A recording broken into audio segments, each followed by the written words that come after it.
নমস্কার। খবরের অন্তরালের খবর নিয়ে ক্যালকাটা ডায়ালগস থেকে মনোজ দাস বলছি।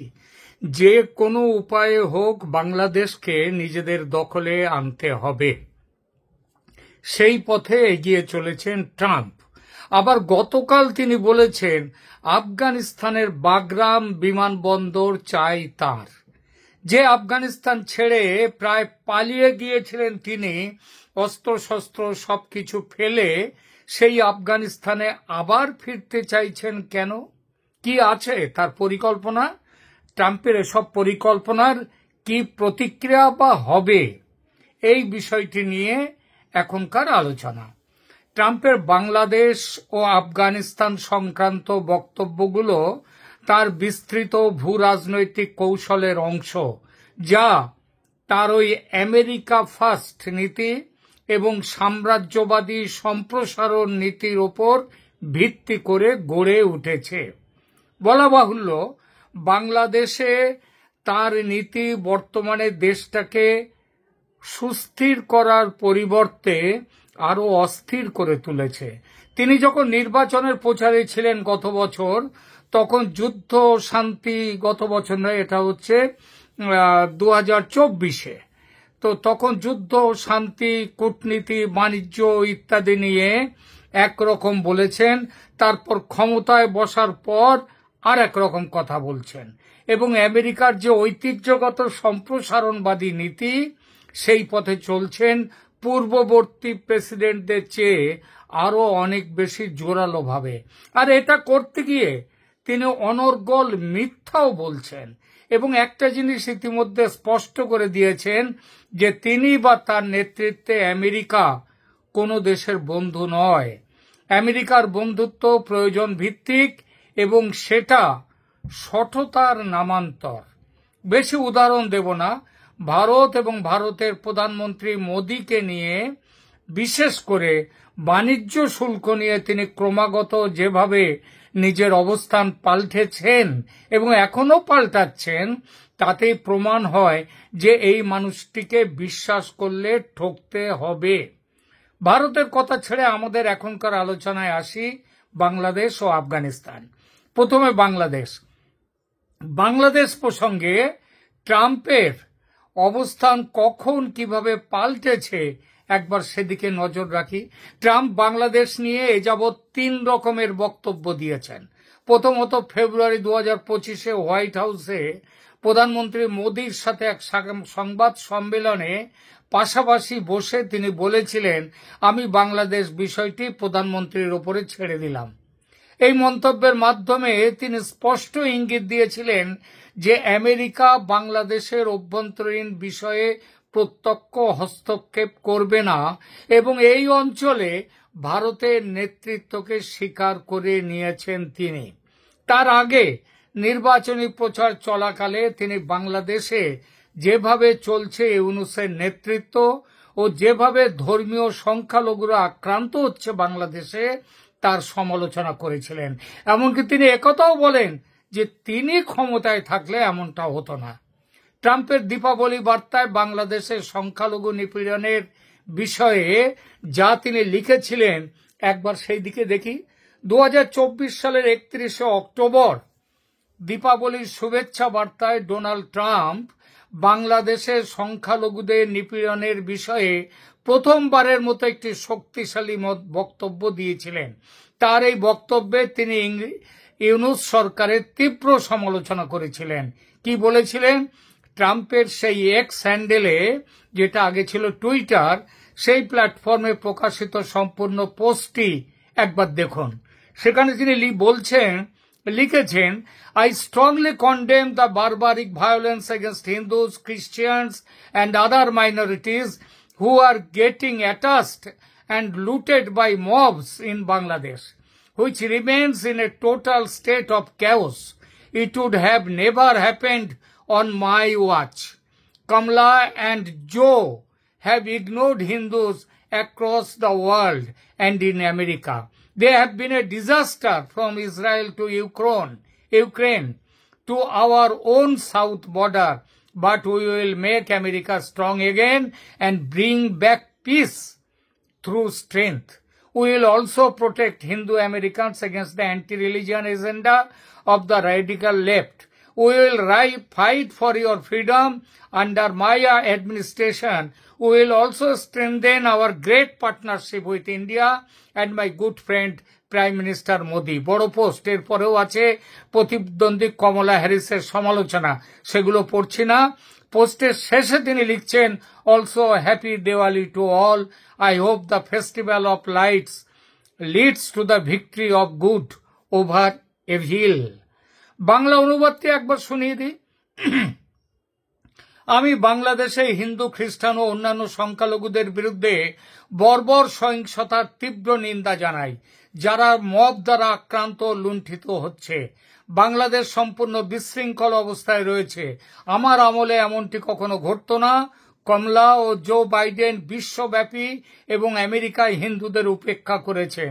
ইসরায়েল থেকে ইউক্রেন এবং আমাদের নিজস্ব দক্ষিণ সীমান্ত পর্যন্ত তারা দুজন বিপর্যয় ডেকে এনেছে। কিন্তু আমরা আমেরিকাকে আবার শক্তিশালী করব এবং শক্তির মাধ্যমে শান্তি ফিরিয়ে আনব। আমরা হিন্দু আমেরিকানদের, বামপন্থী র্যাডিকালদের ধর্মবিরোধী এজেন্ডার বিরুদ্ধে সুরক্ষা দেব। আমরা তোমাদের স্বাধীনতার জন্য লড়াই করব। আমার প্রশাসনের অধীনে আমরা ভারতের সাথে আমাদের মহান অংশীদারিত্ব এবং আমার ভালো বন্ধু প্রধানমন্ত্রী মোদির সাথে সম্পর্ক আরো শক্তিশালী করব। সবাইকে শুভ দীপাবলি। আমি আশা করি আলোর উৎসব ভালোর ওপর মন্দের বিজয়, আলোর উৎসব মন্দের ওপর ভালোর বিজয় নিয়ে আসবে। বিশেষ তাৎপর্য এই বক্তব্যের সেটা হলো যে এই প্রথম কোন প্রধান আমেরিকান রাজনীতিবিদের পক্ষ থেকে বাংলাদেশের সংখ্যালঘু নিপীড়নের বিষয়ে সরাসরি ও জোরালো বক্তব্য এলো। ট্রাম্প স্পষ্টভাবে বলেছিলেন যে তার আমলে এমন পরিস্থিতি কখনো হতো না এবং বর্তমান বাইডেন হ্যারিস প্রশাসনকে দায়ী করেছিলেন। তিনি বলেছিলেন সারা পৃথিবীতে হিন্দুদের উপেক্ষা করার জন্য তাদের উপর দোষ চাপিয়েছিলেন। এই বার্তাটি কয়েকদিন আগে নির্বাচনী প্রচারণার মাত্র কয়েকদিন আগে প্রকাশিত হয়েছিল এবং হিন্দু সম্প্রদায়ের ভোট আকর্ষণ এর ফলে এই কৌশলে তিনি জিতেও গিয়েছেন বিপুলভাবে। তবে এই বক্তব্যের ফলে বাংলাদেশের সংখ্যালঘু নিপীড়নের বিষয়টি আন্তর্জাতিক পর্যায়ে আরো বেশি আলোচনায় এসেছিল। এই যে তিনি বলেছিলেন তিনি ক্ষমতায় থাকলে এমনটা হতো না, এ কথার একটাই অর্থ যে বাংলাদেশে যে শাসক পরিবর্তন হয়েছে সেটা করেছে আমেরিকা। মানে তিনি থাকলে এই শাসনটা পরিবর্তন হতো না। এত সব বলার পরে তিনি এসে কি বাংলাদেশের পরিস্থিতির উন্নতির জন্য কিছু করেছেন? একদমই নয়। বরং ইউনূসকে প্রশ্রয় দিয়ে ও ব্ল্যাকমেল করে মার্কিন স্বার্থ রক্ষায় নেমে পড়েছেন আরো নির্লজ্জভাবে। যতটা নির্লজ্জ স্বয়ং বাইডেনও ছিলেন না, কমলা হ্যারিসও নয়। ইউনূসকে ক্ষমতায় বসিয়ে রেখে চট্টগ্রামের সেনা ঘাঁটি বসাতে চাইছেন, চট্টগ্রাম বন্দর দখলে নিতে চাইছেন, সেন্ট মার্টিনস আইল্যান্ডে নৌঘাঁটি করতে চাইছেন। এক কথায় বাংলাদেশের সার্বভৌমত্ব শেষ করতে চলেছেন। আর এটা করার জন্য যাকে বলে একান্ত নোংরা খেলা, সেই অর্থনৈতিক চাপের খেলা শুরু করে দিয়েছেন। ট্রাম্প প্রশাসন বাংলাদেশে পণ্যের ওপর 35% শুল্ক আরোপ করেছে। এটা যথেষ্ট বেশি মাপের শুল্ক। গাধার সামনে গাজর ঝুলিয়ে রাখার মতো লোভ দিচ্ছেন, আমার সঙ্গে এসো, আমার পথে এসো, তাহলে সুবিধা দেব, না এলে দেব না, না এলে মেরে ফেলবো। এটা ট্রাম্পের বাংলাদেশ নিয়ে দ্বিতীয় প্ল্যান। আর তৃতীয় প্ল্যানটা হলো সাহায্য বন্ধের মাধ্যমে চাপ সৃষ্টি করা। ট্রাম্প প্রশাসন বাংলাদেশের সমস্ত আমেরিকান সাহায্য শুরুতে 90 দিনের জন্য স্থগিত করেছিল, যা মূলত মোহাম্মদ ইউনূসের নেতৃত্বাধীন অন্তর্বর্তী সরকারকে চাপে ফেলার একটা কৌশল ছিল। তার ফলও ফলেছে, ইউনূস একদম সারেন্ডার করে দিয়েছে এবং ইউনূসের প্রশাসন এখন চালাচ্ছে ঢাকার মার্কিন দূতাবাস। তাদের নির্দেশে জঙ্গি নেতাদের মুক্তি দিচ্ছেন বাংলাদেশের প্রধান বিচারপতি। নরেন্দ্র মোদীকে দেয়া ফেব্রুয়ারি মাসের কথা রাখেননি তো বটেই ট্রাম্প, উল্টে তিনি যা করেছেন তাতে বাংলাদেশ ও মায়ানমারে দুদেশের সেনা আজকে মুখোমুখি যুদ্ধংদেহী ভূমিকায় এসে দাঁড়িয়েছে। সহজে শান্ত হবে না এই পরিস্থিতি, ক্রমশ গরম হবে। এবার আসি আফগানিস্তানের কথায়। আফগানিস্তানে বাগরাম বিমানবন্দর দাবি করেছেন ট্রাম্প। ট্রাম্প আফগানিস্তানের এই বাগরাম বিমানবন্দর ফিরিয়ে নেওয়ার জন্য তালেবানের উপরে চাপ সৃষ্টি করেছেন। এই কদিন আগে তিনি তার ট্রুথ সোশ্যাল প্ল্যাটফর্মে লিখেছেন, যদি আফগানিস্তান যারা নির্মাণ করেছে মানে আমেরিকা নির্মাণ করেছে, এইটাই তিনি বলতে চাইছেন। তিনি বলছেন, যদি আফগানিস্তান যারা এটা নির্মাণ করেছে তাদের কাছে বাগরাম বিমানবন্দর ফিরিয়ে না দেয়, তাহলে খারাপ কিছু ঘটবে। ট্রাম্পের এই দাবির গোড়ায় গলদ। বাগরাম বিমানবন্দর আমেরিকা তৈরি করেনি, এটা তৈরি করেছিল সোভিয়েত ইউনিয়ন 1950-এর দশকে। এই বিমানবন্দরটি 2021 সালে তালেবানের নিয়ন্ত্রণে চলে আসে এবং এটি কাবুল থেকে প্রায় 40 কিলোমিটার দূরত্বে উত্তর দিকে এর অবস্থান। তালেবান সরকার ট্রাম্পের এই দাবি ইতিমধ্যেই শোনার সঙ্গে সঙ্গে প্রত্যাখ্যান করেছে। প্রতিরক্ষা মন্ত্রী মোহাম্মদ ইয়াকুব মুজাহিদ তিনি যা বলেছেন সেটা আরো বেশি গুরুত্বপূর্ণ। তিনি বলেছেন, আমাদের জবাব যদি আপনারা না যান এবং এই বিমানবন্দরের ঘাঁটিটা চান, তাহলে আমরা আরো 20 বছর যুদ্ধ করতে তৈরি আছি। ট্রাম্পের এই কৌশলগত এই পদক্ষেপগুলোর পেছনে কতগুলো উদ্দেশ্য রয়েছে। একটা হচ্ছে আঞ্চলিক প্রভাব বিস্তার। বাগরাম বিমানবন্দরের অবস্থান কোথায় জানেন?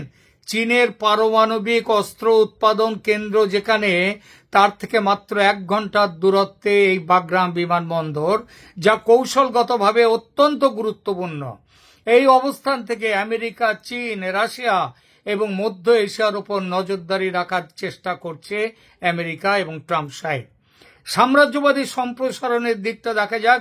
বিশ্লেষকরা মনে করে ট্রাম্পের এই পদক্ষেপগুলো তার সাম্রাজ্যবাদী দৃষ্টিভঙ্গির প্রতিফলন।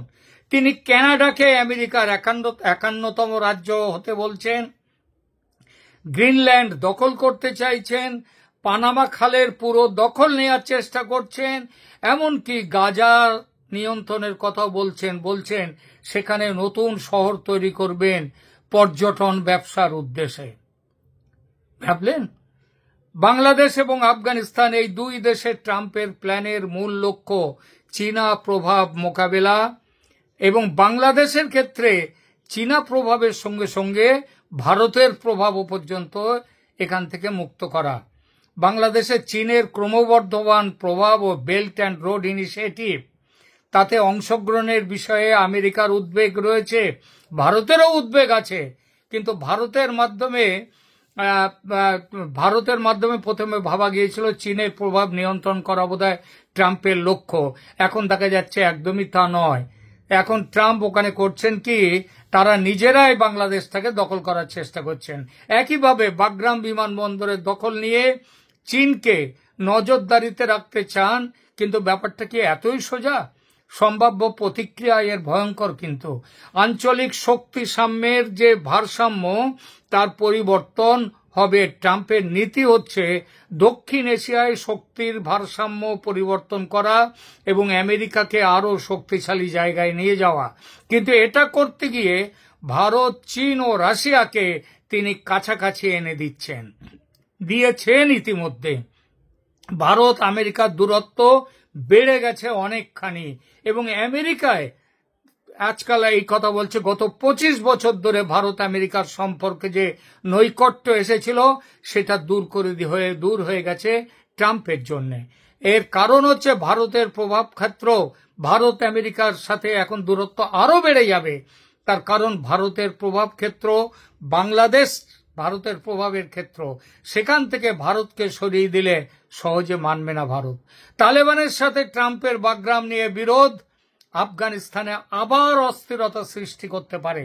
তালেবান ইতিমধ্যে স্পষ্ট করেছে যে তারা কোনো বিদেশি সামরিক উপস্থিতি মেনে নেবে না। ট্রাম্প আফগানিস্তানে ফিরতে চাইছেন। চীন এবং ভারত এই দুই দেশের আফগানিস্তানে যে বর্তমান প্রভাব আছে সেটা ছেঁটে দেওয়ার উদ্দেশ্যে। ভারত ও চীন তা মানবে কেন? কি হবে তাহলে?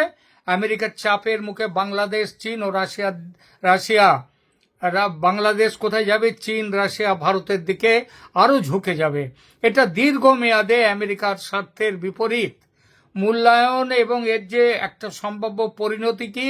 ট্রাম্পের এই কৌশল একদিকে তার আমেরিকা ফার্স্ট নীতির প্রতিফলন, অন্যদিকে এটি ঐতিহ্যবাহী আমেরিকান কূটনীতি থেকে বিচ্যুতি। এটা তার অর্থনৈতিক জবরদস্তি এবং সামরিক হুমকির মিশ্রণ বিশ্বব্যাপী উদ্বেগ সৃষ্টি করেছে ইতিমধ্যে।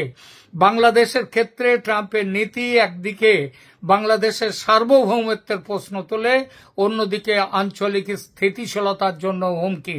আফগানিস্তানের ক্ষেত্রে বাগরাম বিমানবন্দর নিয়ে তার দাবি বাস্তবায়ন করা অত্যন্ত কঠিন, শুধু নয়, এটা বর্তমানে অসম্ভব, এবং এটি মাঝখান থেকে হবে কি সামরিক সংঘর্ষের দিকে নিয়ে যেতে পারে। ট্রাম্পের এই পদক্ষেপগুলো তার ব্যক্তিত্ব এবং আমেরিকার ক্ষমতার দম্ভের মিশ্রণ। তবে এগুলো দীর্ঘমেয়াদে আমেরিকাকে শেষ করে দেবে। আমেরিকার বিশ্বস্ততা এবং নেতৃত্বের উপরে প্রশ্ন তুলতে পারে। বিশেষত মিত্রদের কাছে আমেরিকা বন্ধুশূন্য দেশ হয়ে যাবে। বিশ্বব্যাপী স্থিতিশীলতার জন্য এই অপ্রত্যাশিত এবং আক্রমণাত্মক নীতি একটি বড় চ্যালেঞ্জ হিসেবে দেখা দিয়েছে। এখনকার মতো এখানেই রাখছি। ধন্যবাদ।